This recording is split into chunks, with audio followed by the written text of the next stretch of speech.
안녕하세요. 마틸다입니다.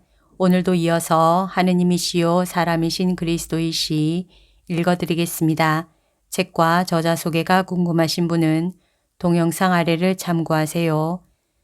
복음준비 57장 동방박사들의 믿음을 생각해 본다.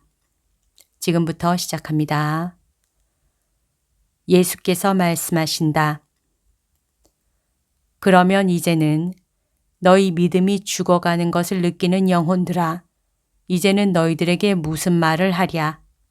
저 동방의 현자들은 그들에게 진리를 확증해 주는 것을 아무것도 가지고 있지 않았다. 초자연적인 것은 아무것도 없었다. 다만 그들의 천문학적 계산과 그들의 청렴한 생활로 완전하게 된 심사숙고의 노력이 있을 뿐이었다. 그런데도 그들은 믿음을 가졌었다. 모든 것에 대한 믿음을, 지식에 대한 믿음, 그들의 양심에 대한 믿음, 하느님의 인자에 대한 믿음을. 지식으로 그들은 오랜 세월을 두고 인류가 기다린 그 별, 즉 메시아의 별일 수밖에 없는 새로운 별의 신호를 믿었다.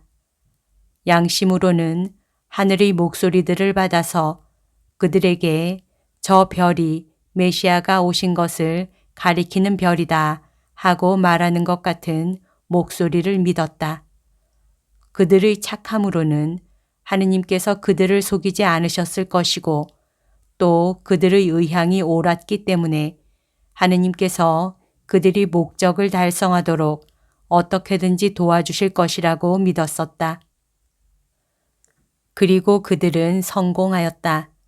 징조를 연구하는 그 많은 사람들 가운데서 그들만이 이 징조를 알아차렸다. 그것은 그들만이 올바른 뜻을 가지고 하느님의 말씀을 알고자 하는 불안스러운 소원을 마음에 품고 있었기 때문이다. 그 의향의 깊은 생각은 지체하지 않고 하느님께 찬미와 영광을 드리겠다는 것이었다.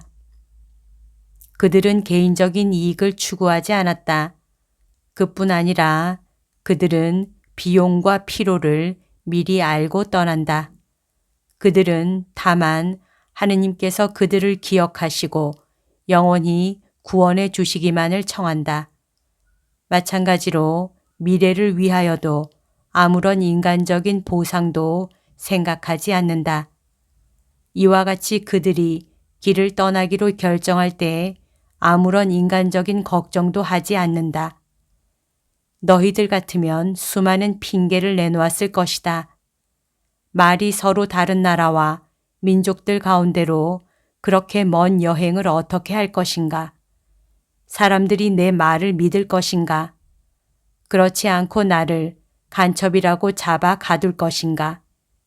사막과 강과 산을 넘고 건너라고 사람들이 내게 어떤 도움을 줄 것인가? 그리고 더위는 또 고원의 바람은 늪이 많은 지대에 창궐하는 열병들은 비가 와서 불어난 강물들은 서로 다른 말들은 그리고 또 하고 너희들은 이렇게 따진다. 그러나 그들은 이렇게 따지지 않았다. 그들은 진실하고 거룩한 대담성을 가지고 이렇게 말한다. 하느님, 당신은 우리의 마음을 아시고 우리가 어떤 목적을 추구하고 있는지를 아십니다. 우리는 우리를 온전히 당신께 맡깁니다.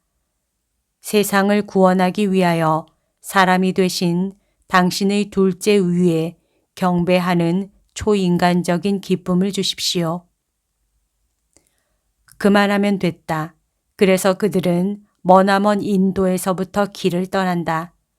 수리와 독수리들만이 그 위로 날아다니고 바람과 급류가 요란스럽게 몰아치는 가운데서 하느님께서 그들에게 말씀하시고 눈이 덮인 끝없이 넓은 책장에 하느님께서 신비스러운 말을 쓰는 몽고의 첩첩산 중에서 떠난다. 나일강이 발원하여 하늘빛을 띤 초록색 혈맥처럼 지중해의 파란 심장에까지 흘러가는 오지에서 떠난다. 그리고 산봉우리도 산림도 모래도 대양보다도 더 위험한 물 없는 사막도 그들의 걸음을 멈추게 하지 못한다. 그리고 별은 그들의 밤 동안에 빛나서 잠을 자지 못하게 한다. 하느님을 찾을 때는 동물적인 습관이 초인간적인 초조함과 욕구에 양보해야 한다. 별은 그들을 북쪽과 동쪽과 남쪽에서 데려오며 하느님의 기적으로 그 세 사람을 위하여 같은 지점을 향하여 나아간다. 마찬가지로 또 다른 기적으로 그렇게 오랜 여행을 한 뒤에 그 같은 지점에 모이게 한다. 그리고 또 다른 기적으로 성령 강림의 지혜가 미리 그들에게 주어져 오직 한 가지 말만을, 즉 하느님의 말만을 하게 될 천국에서와 같이 다른 사람들이 말을 알아듣고 그들의 말을 다른 사람들이 알아듣게 되는 은혜가 주어진다. 별이 사라졌을 때에만 한동안 공포에 사로잡힌다. 그때는 실제로 위대하기 때문에 겸손한 그들은 그 일이 사람들의 악의로 인하여 일어난다는 것과 예루살렘의 타락한 사람들은 별을 볼 자격이 없다는 것을 생각하지 못한다. 그들은 자기 자신들이 하느님의 은총을 잃을 행위를 하였다고 생각하고 몸을 떨고 뉘우치고 벌써 용서를 청할 각오를 하고 성찰을 한다. 그러나 그들은 양심에 거리낄 것이 없다. 묵상의 습관이 된 사람들이라 그들의 양심은 매우 민감하다. 그들의 양심은 끊임없는 주의와 예민한 내성으로 세련되어서 그 안이 마치 거울같이 되어 날마다 일어나는 일의 지극히 작은 흔적도 거기에 나타난다. 그들은 양심을 주인으로 삼고 그들에게 알려주고 이해시키는 목소리를 삼았다. 아주 작은 잘못에 대하여만 그런 것이 아니고 인간적인 것을 향하여 나라는 것에 대한 영합을 향하여 빗나가는 쪽이나 잘못된 생각 쪽으로 눈길을 한번 돌리기만 해도 그렇게 되었다는 말이다. 그러므로 이 주인 앞에 이 엄격하고 밝은 거울 앞에 있을 때면 그들은 그것이 거짓말을 하지 않으리라는 것을 안다. 그런데 지금 그 양심이 그들을 안심시키니 그들은 다시 용기를 얻게 된다. 아, 우리 안에 하느님께 반대되는 것이 아무것도 없음을 의식하는 것은 얼마나 기쁜 일인가. 하느님께서 충실한 아들의 영혼을 사랑스럽게 바라보시며 축복하신다는 것을 아는 것은 얼마나 기쁜 일인가. 이러한 감정에서 믿음과 신뢰와 희망의 증거가 오고 영혼의 힘과 인내가 온다. 지금은 폭풍우가 휘몰아친다. 그러나 하느님께서 나를 사랑하시고 또 내가 그분을 사랑한다는 것을 아시며 틀림없이 한 번 더 나를 도와주실 것이기 때문에 폭풍우는 지나갈 것이다. 평화를 가지고 있는 사람들, 그들의 행동 하나하나를 지상권을 가지고 지도하는 양심에서 오는 평화를 가지고 있는 사람들은 이렇게 말한다. 그들은 실제로 위대하기 때문에 겸손하였다고 나는 말하였다. 이와는 반대로 너희들의 생활에서는 어떤 일이 일어나느냐?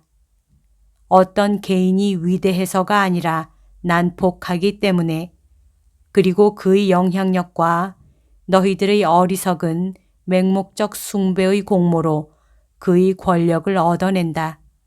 그렇기 때문에 그는 절대로 겸손하지 않다.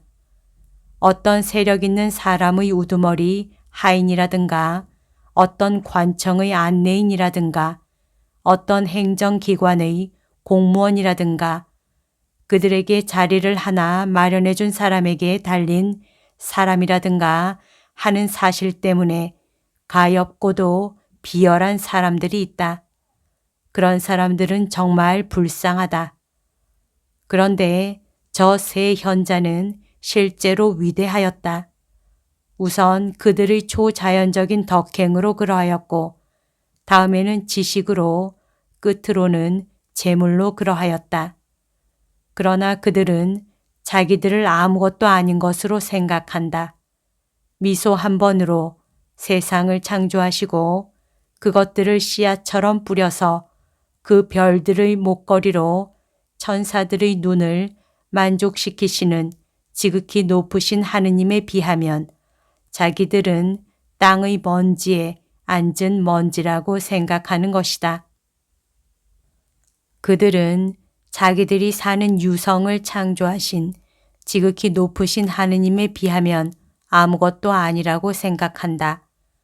하느님께서는 그들이 사는 유성을 기막히게 다양하게 만들어서 한없는 작품을 만드는 무한한 조각가로서 여기에는 화관과 같은 완만한 야산들을 엄지로 한번 눌러 배치하시고 저기에는 땅덩어리라는 엄청나게 큰 몸의 척추와 같은 둥근 산봉우리와 뾰족한 산봉우리로 된 골격을 만들어 놓으셨는데 이 터무니없이 큰 몸뚱이의 정맥은 강들이고 골반은 호수들이고 심장은 대양들이며 옷은 삼림들이고 베일은 구름들이고 장식품은 투명한 빙하들이고 보석은 다양한 뉘앙스를 보이는 터키옥과 에메랄드, 오팔과 녹주석들인데 이것들은 수풀과 바람과 더불어 그들의 주께에 찬미의 대합창을 노래한다. 그들은 그들의 지혜의 원천이시며 그들의 눈의 시선보다 더 날카로운 시선을 주시어 현실을 보게 하신 지극히 높으신 하느님 앞에서는 그들의 지혜로 자기들이 아무것도 아니라는 것을 깨닫는다. 더 날카로운 시선은 사물 안에서 사람의 손이 쓰지 않고 하느님의 생각으로 새겨진 말을 읽을 줄 아는 영혼의 눈이다. 그들은 재물의 소유자로서 자기들이 아무것도 아니라는 것을 의식한다. 천체와 유성들 금속과 보석들을 뿌려 놓으신 우주의 소유자의 재물과 비교하고 그분을 사랑하는 사람들의 마음에 있는 한없는 재물과 비교하면 티끌인 재물의 소유자로서 말이다. 유다의 읍들 중에서 가장 보잘것없는 읍내의 초라한 집 앞에 이르러 그들은 그럴 수가 없어 하고 머리를 가로젓지 않고 몸을 구부리고 무릎을 꿇고 특히 마음속으로 자기들을 낮추고 경배한다. 저기 저 초라한 벽 뒤에는 하느님이 계시다. 멀리서라도 배울 가능성을 가지기를 감히 절대로 바라지 못하면서 가호를 비는 그 하느님이 계시다. 그러나 그들은 인류의 이익을 위하여 그들의 영원한 이익을 위하여 그 하느님께 비는 것이다. 아, 그들이 바라는 것은 이것뿐이었다. 즉, 이제는 새벽도 없고 황혼도 없는 생활에서 그분을 뵙고 그분을 알고 그분을 차지할 수 있기만을 바라는 것이었다. 그 하느님이 저 초라한 벽 뒤에 계시다. 그래도 하느님의 심장인 어린 아이의 심장이 아마도 길의 먼지 속에 엎드어서 거룩하시다, 거룩하시다, 거룩하시다. 주 우리 하느님 찬미 받으소서. 하늘 높은 곳에는 하느님께 영광, 그분의 종들에게는 평화, 영광, 영광과 축복 하고 외치는 그 세 사람의 심장의 고동을 듣고 있을 것이다. 그들이 사랑으로 떨리는 마음을 가지고 청하는 것은 이것이다. 밤 동안 그리고 이튿날 아침나절 그들은 지극히 열렬한 기도로 하느님이신 아기와 깊이 통할 준비를 한다. 그들은 하느님이신 희생 제물을 안고 있는 동정녀의 품이라는 제대를 향하여 너희들이 가는 것처럼 인간적인 일에 몰두하는 영혼으로 가지는 않는다. 그들은 침식을 읽는다. 그리고 가장 아름다운 옷을 입는 것은 인간적인 허영으로 그러는 것이 아니고 왕 중 왕에게 경의를 표하기 위해서다. 군주들의 궁정에서는 고관들이 가장 아름다운 옷을 입고 들어온다. 그러니 이 왕을 뵈러 가는데 왜 명절 빔을 입지 않겠느냐. 그런데 그들에게는 이보다 더 큰 명절이 어디 또 있겠느냐. 아, 그들은 먼 그들의 나라에서 그들과 동등한 사람들을 위하여 그 사람들을 축복하고 그들에게 경의를 표하기 위하여 여러 번 성장을 해야 하였다. 그러므로 최고의 왕의 발 앞에 홍포와 보석, 비단과 귀한 깃털을 엎드리게 하는 것이 당연하다. 그의 발 앞에, 그의 부드러운 작은 발 앞에 세상의 직물, 세상의 보석, 세상의 깃털, 세상의 금속들, 그의 일에 속하는 모든 것을 놓아서 세상의 물건인 그것들도 그것들의 창조주께 경배하게 하는 것이 마땅하였다. 그리고 그들은 그 어린 것이 그들에게 땅바닥에 엎드려서 어린아이가 걸어가는데 산 양탄자를 바치라고 먼지에 지나지 않는 그들을 위하여 별들을 떠나온 그가 그 위로 걸어가게 하라고 명령하면 기뻐할 것이다.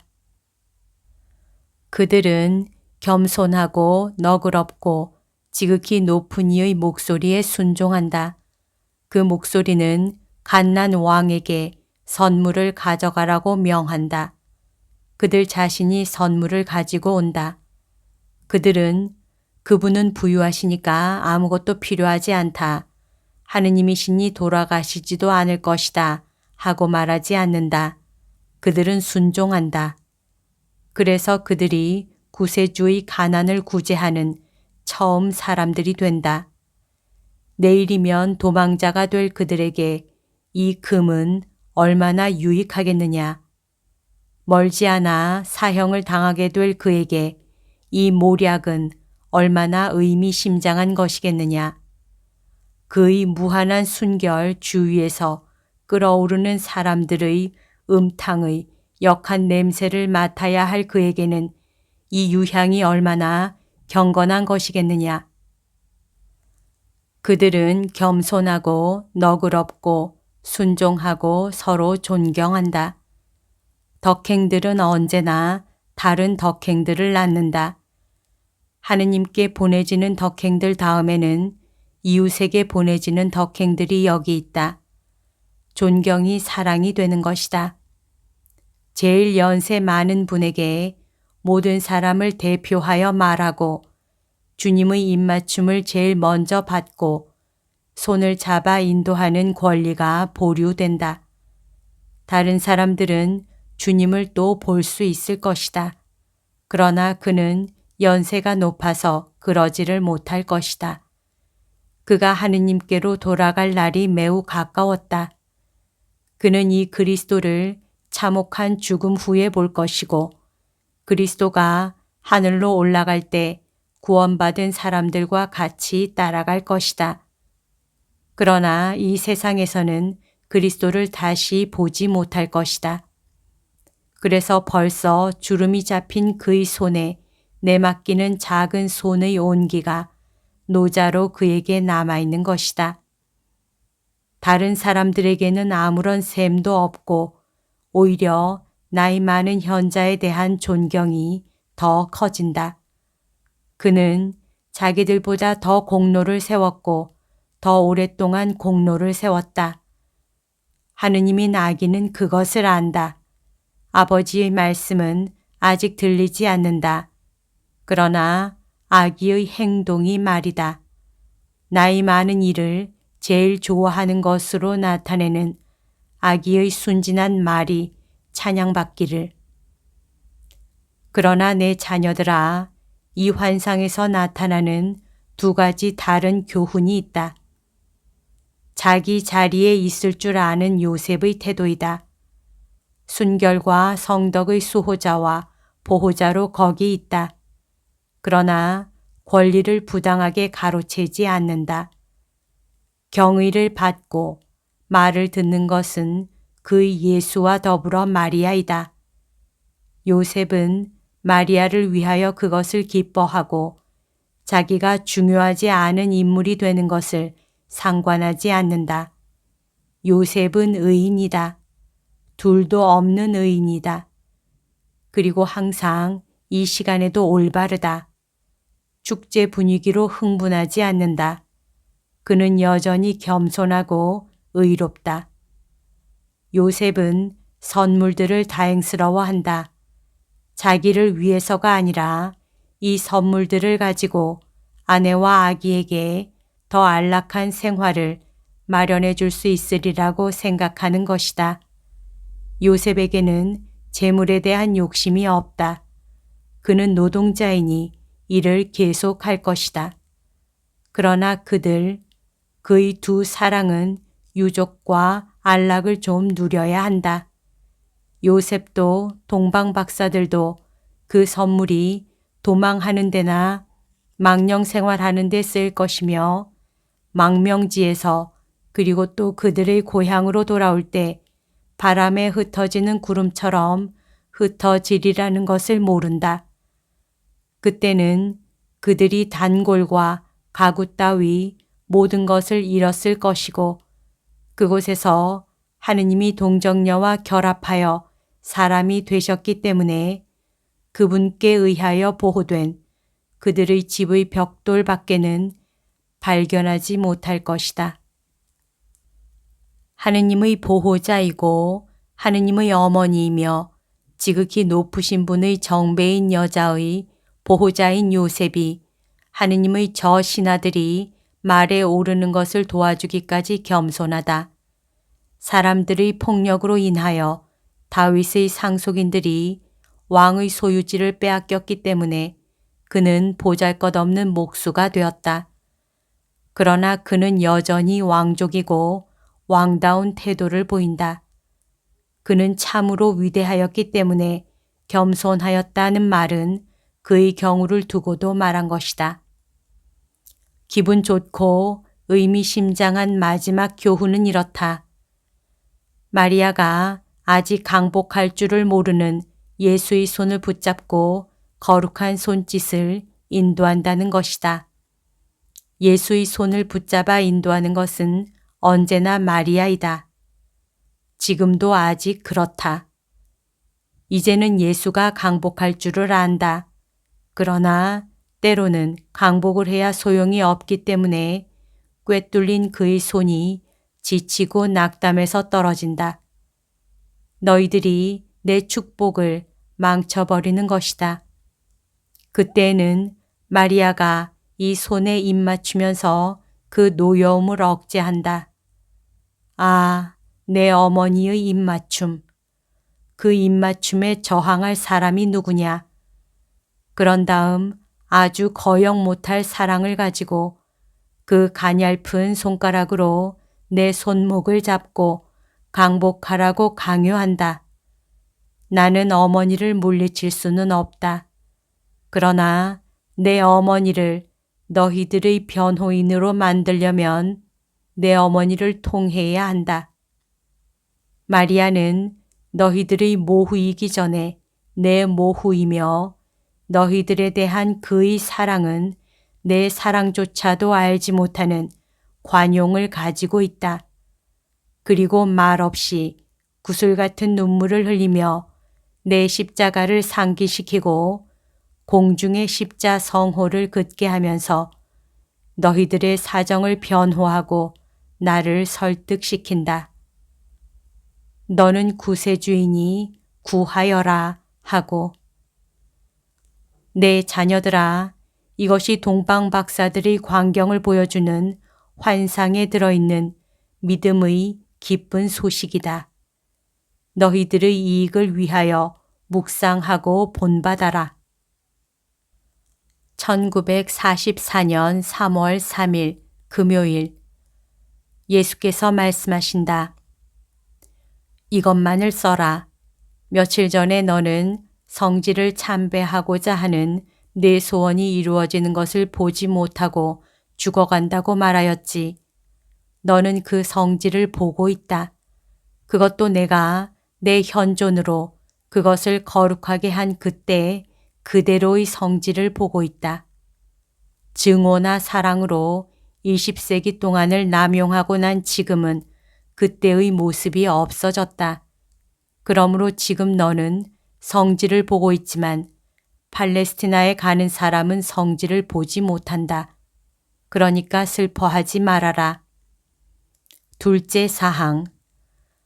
나에게 대하여 말하는 책들까지도 전에는 몹시 좋아하였었지만 지금은 아무 맛도 없는 것 같다고 한탄한다.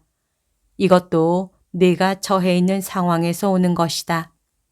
내 배려로 실제적인 사실들이 너에게 나타났는데 사람들의 작품이 어떻게 더 완전한 것으로 보일 수 있겠느냐. 이러한 인상은 잘된 번역의 경우에도 생길 수 있다. 번역들은 언제나 원문의 힘을 변질시킨다.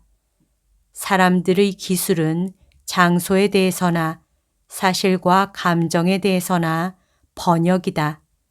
그렇기 때문에 말과 사실에 관하여는 그렇지 않다 하더라도 감정에 관하여 항상 불완전하고 부정확하다. 특히 합리주의가 그 기술에 표현되던 생명을 거기에서 상하게 한 지금은 더 그러하다. 그렇기 때문에 내가 어떤 사람에게 보고 알기를 허락하면 다른 기술은 일체 생기 없는 것으로 보여서 불만족스럽고 지긋지긋하게 생각되는 것은 어쩔 수 없다. 셋째로, 오늘은 금요일이다. 나는 네가 내 고통을 다시 생활하기를 원한다. 나는 오늘 이것을 내게 요구한다. 즉, 내 고통을 내 정신과 육체로 다시 생활하는 것을 말이다. 이만하면 되었다. 평화와 사랑으로 고통을 당하여라. 너에게 강복한다. 오늘 들려드릴 내용은 여기까지입니다. 오늘도 하느님의 뜻 안에서 서로 사랑하는 하루 보냅시다. 사랑합니다. 축복합니다.